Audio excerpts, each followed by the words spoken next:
रुद्र गुरु अवधेश से मिलकर घर आ चुका था। उसे समझ नहीं आ रहा था कि वो सभी वस्तुओं का प्रबंध कैसे करे। रुद्र को अब लाल सिक्कों की आवश्यकता थी। इसके लिए उसे कोई ना कोई तरीका ढूंढना था। रुद्र अपने पिता से सहायता नहीं लेना चाहता था, क्योंकि अगर वो इतनी भारी मात्रा में लाल सिक्के अपने पिता से मांगता तो उसे अपने पिता को सब कुछ बताना पड़ता और उसे गुरु की आज्ञा अनुसार सब बातें गुप्त रखनी थी। इसलिए उसे सब अपने दम पर करना था। फिर उसे और कहां से लाला सिक्के मिल सकते हैं।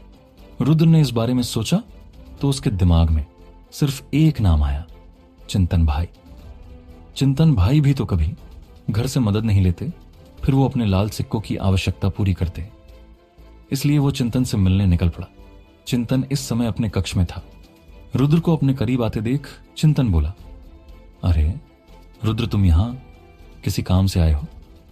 रुद्र बोला, हां बड़े भाई, मुझे यह जानना है, आप अपनी जरूरत को पूरा करने के लिए लाल सिक्के कैसे कमाते हो? चिंतन ने हंसते हुए बोला, तुम्हें क्या जरूरत है लाल सिक्कों की? तुम्हें तो पिताजी मासिक खर्च देते हैं ना। खर्च? रुद्र हिचकते हुए बोला, नहीं, मैं तो बस जानना चाहता हूं, आप तो अब पिताजी से मासिक खर्च भी नहीं लेते और ना ही वंश के व्यापार में कार्य करते हो, फिर कैसे?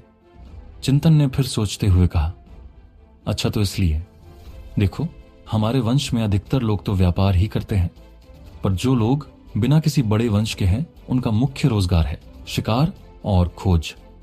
रुद्र ने उलझन के साथ कहा, शिकार और खोज। चिंतन ने कहा, हां, शिकार करके जानवरों के अंग और बहुमूल्य धातुओं की खोज कर उसे बेचने से अच्छे खासे लाल सिक्के मिल जाते हैं। इसके अलावा लोग औषधि निर्माण शास्त्रों का बेचकर भी अच्छा लाभ कमाया जा सकता है और मैं स्वयं धातुओं को खोजने कार्य करता हूं। चिंतन की बात सुनकर रुद्र को एक रास्ता मिल चुका था। उसे शिकार में रुचि आ रही था। वो चिंतन से बोला, भाई, शिकार के लिए लोग शायद हिंसक जंगल में ही जाते होंगे ना? क्या आप बता सकते हैं हिंसक जंगल के बारे में?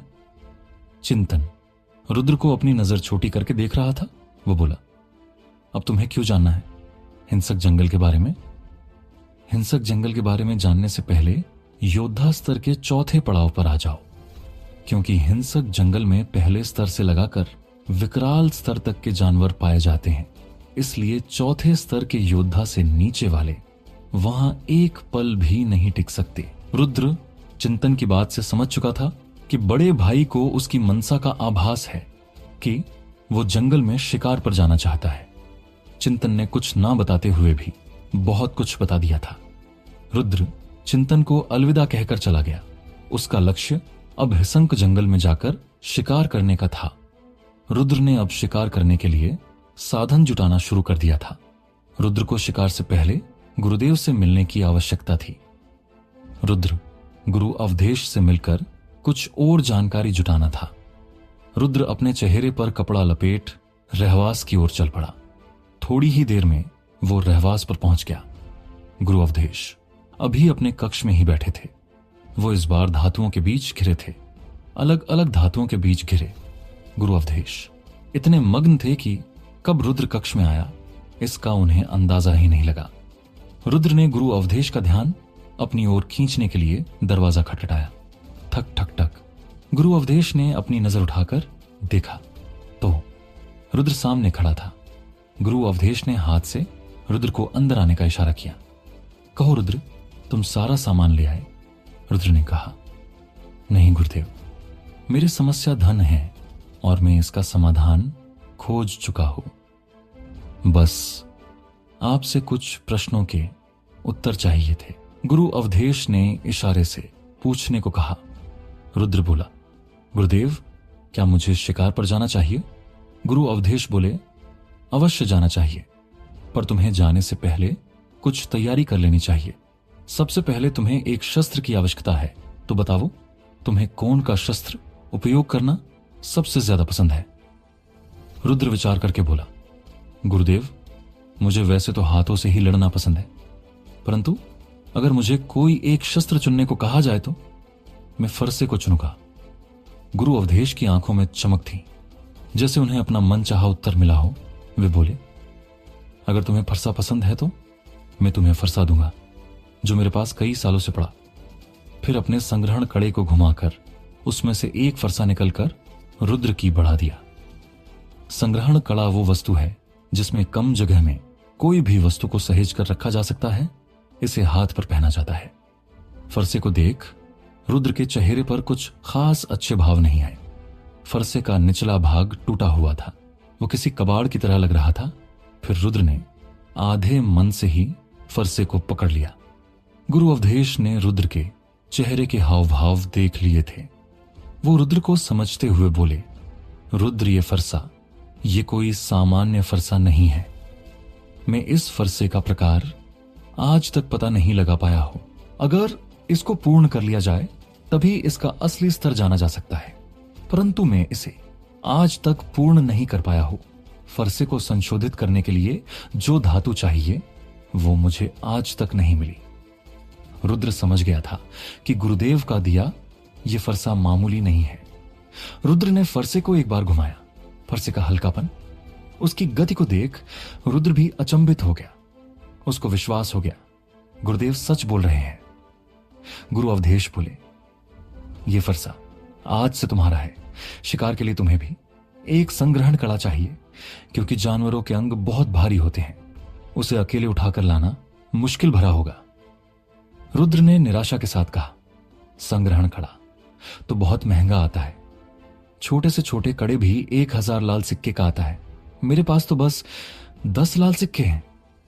गुरु अवधेश ने हंसते हुए कहा, तुम इसकी चिंता मत करो, मेरे पास कुछ संग्रहण कड़े हैं, तुम एक ले सकते हो। रुद्र को अपने गुरु से ही चीजें लेने में अब लज्जा आने लगी थी।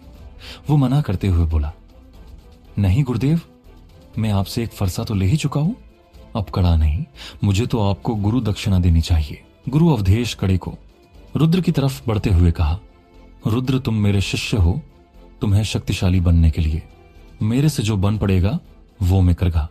ये मेरा कर्तव्य है। तुम्हें अगर मुझे गुरु दक्षिणा देनी ही है तो 2 माह में योद्धा स्तर का 3रा पड़ाव पार कर लो। रुद्र, अब तुम शिकार के लिए तैयार हो। गुरु अवधेश ने शिकार की थोड़ी और जानकारी देकर वहां से विदा किया। रुद्र गुरु अवधेश को प्रणाम करके वहां से चला आया। रुद्र अब सही मौके की तलाश कर हिंसक जंगल की ओर जाने वाला था। रात्रि का अंधेरा हुआ, सब कुछ शांत हो गया।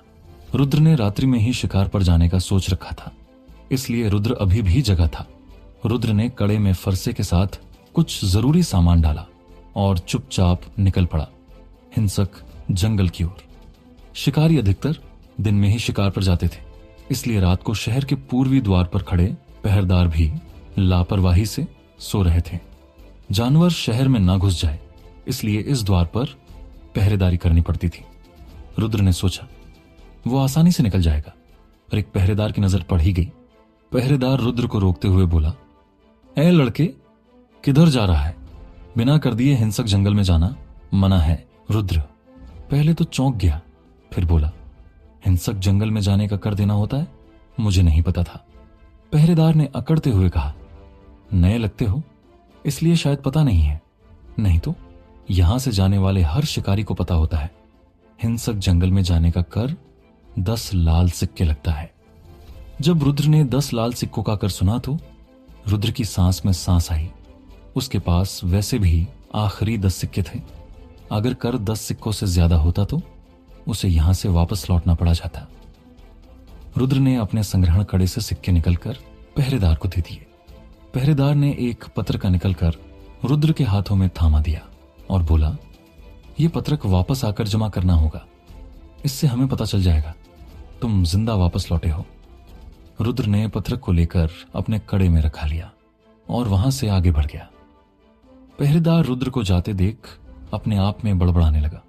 पता नहीं लोगों को ऐसा भी क्या लालच जो रात में भी शिकार पर निकल जाते हैं। पता नहीं क्या जानवर रात में इंसान से ज्यादा स्पष्ट देख सकते हैं, पर मुझे क्या, मुझे बस अपने काम से काम रखना चाहिए। रुद्र हिंसक जंगल में आ चुका था, तो क्या रुद्र कर पाएगा जंगल में शिकार या बन जाएगा जानवरों का खाना? कौन सी मुसीबत है जो रुद्र का इंतजार कर रहे जंगल में। जानने के लिए सुनते रहिए योद्धा रुद्र।